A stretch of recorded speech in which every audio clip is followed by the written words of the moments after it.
Hi friend, केम छो? मजामां? आज આપણે શીખીશું 4 ટક્સ બ્લાઉઝનું અસ્તર પર કટિંગ કરતા. એના માટે આપણી પાસે જોઈશે કાતર, આ ટાઈપનું સેપ્યું, એક સ્કેલ, મેજર ટેપ, 1 મીટર અસ્તર અને માપ.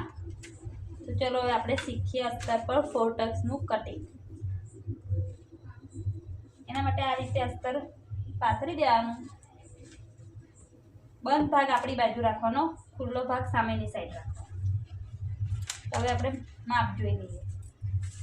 લંબાઈ છે આપણે 13.5, છાતી છે 30, શોલ્ડર છે 9, કમર છે 26.5, બાહી લંબાઈ છે 10, બાહીની મોરી છે 9, આગળનું ગળું 7, પાછળનું ગળું છે 10.5. તો આપણી લંબાઈ છે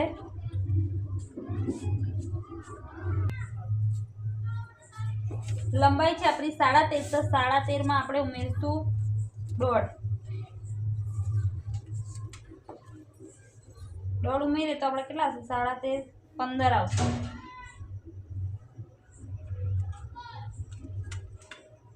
અહીંયા આપણે સ્ટેપ લાઈન કરી દઈશું આ રીતે.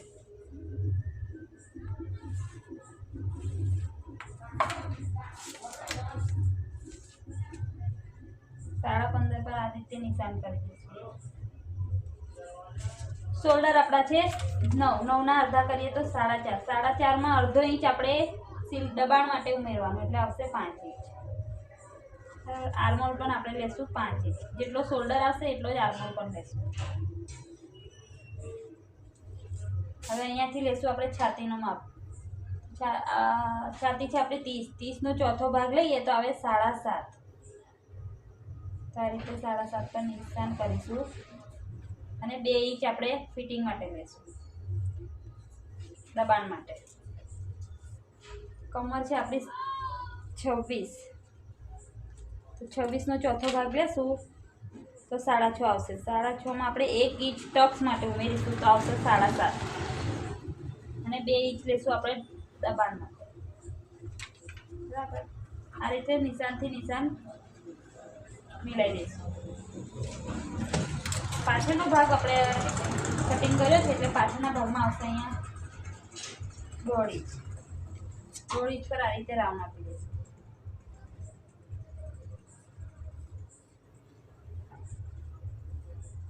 આ આપણો પાછળનો ભાગ તૈયાર થઈ ગયો છે.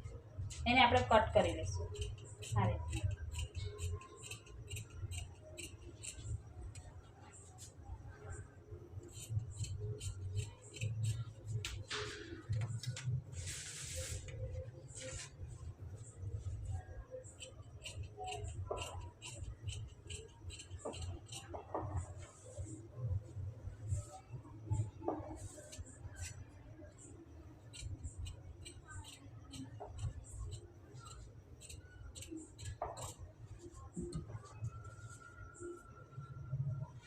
પાછળના ભાગને આ રીતે આપણે ખુલ્લી સાઈડ બાજુ ગોઠવી દઈશું. આ રીતે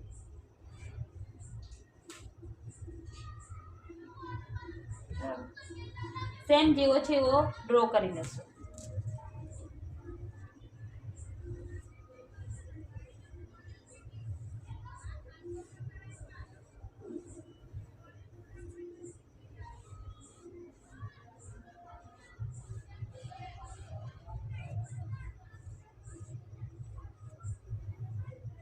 પાછળનો ભાગ આપણે સેમ ડ્રો કરી લીધો છે. હવે એને સાઈડ પર મૂકી દઈશું. આપણે શોલ્ડરનો માપ લીધો તો ને અહીંયાથી આર્મહોલનો માપ 5 ઇંચ પર નિશાન કરીશું આ રીતે.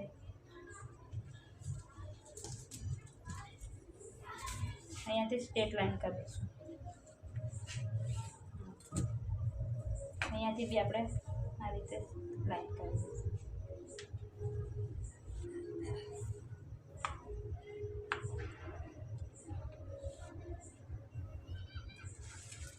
હવે અહીંયા આપણે 1 ઇંચ પર રાઉન્ડ આપવાનું છે.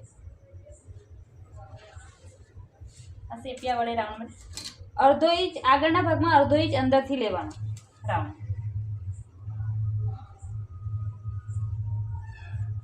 આ રીતે અડધો ઇંચ જેટલું રાઉન્ડ અંદરથી રાખવાનું, જેથી આપણે બ્લાઉઝમાં પેલી આર્મોલના ભાગમાં ખોલ પડે છે ને એ ના પડે, બરાબર.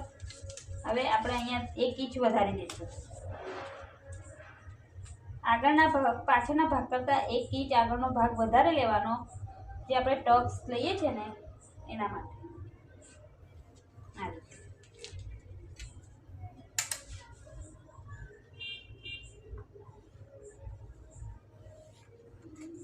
હવે એને કટ કરી લઈશું.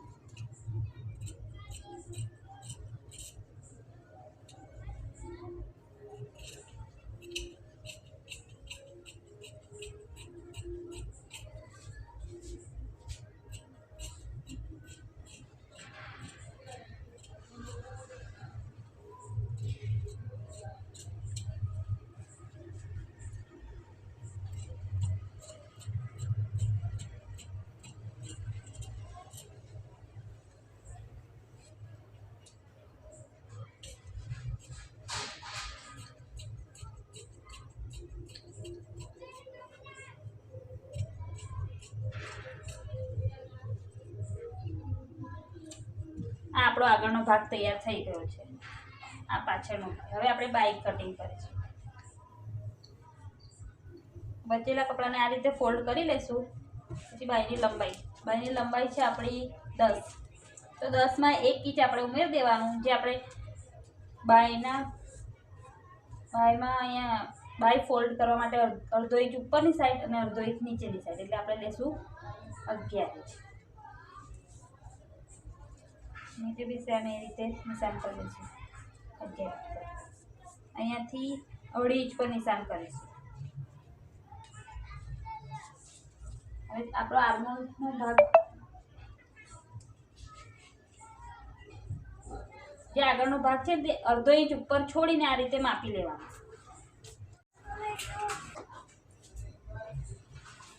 આ રીતે અડધો ઇંચ ઉપરની સાઈડ છોડીને માપી લેશું આર્મોલ. તો આવશે આપણે 7.25.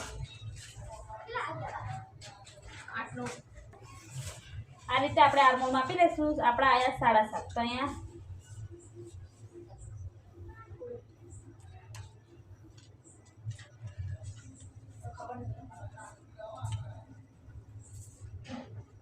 સાત પર નિશાન કરી લઈશું. શેપ આપી દઈશું.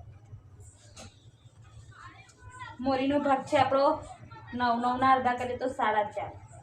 4.5માં 1.5 ઇંચ ઉમેરી દઈશું ફિટિંગ માટે.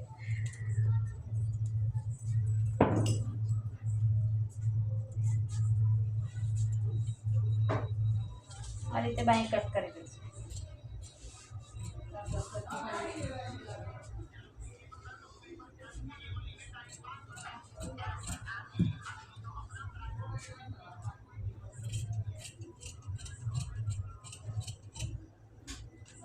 આપણી બાય કટિંગ થઈ ગઈ છે. આગળનો ભાગ, આ પાછળનો ભાગ, આ આપણું અસ્તર કટિંગ થઈ ગયું છે. હવે એને આપણે મેન ફેબ્રિક પર કટ કરી લઈએ. આ રીતે મેન ફેબ્રિક પર અસ્તરને ગોઠવીને કટ કરી લઈશું.